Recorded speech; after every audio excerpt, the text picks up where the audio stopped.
Implanté sur les bords de la rivière Vendée, au cœur de la cité, le bâtiment qui abritait l'imprimerie Lusso a presque totalement disparu.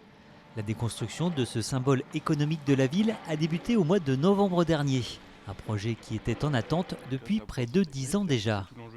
Les travaux de démolition et de dépollution vont se poursuivre jusqu'à la fin de l'année 2023, début 2024.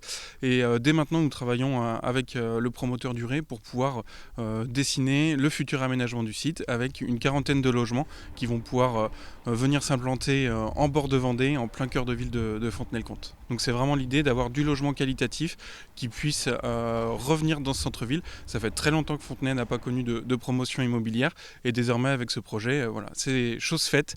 S'inscrivant dans le cadre du programme Action Cœur de Ville, ce chantier s'étend sur 4000 m².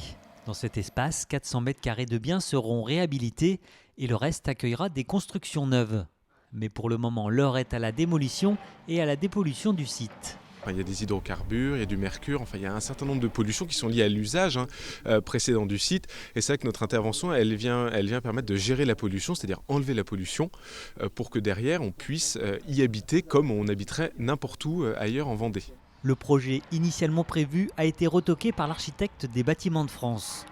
Aujourd'hui, une seconde proposition est à l'étude avec la création d'un espace vert. En tout cas, ça ne remet pas du tout en cause le projet, ni même en termes de phasage, étant donné qu'on est toujours dans la phase de démolition.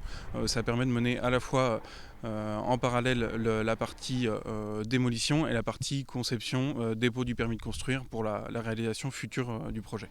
À la fin de cette première phase, la Direction régionale des affaires culturelles lancera un chantier de fouilles d'archéologie préventive.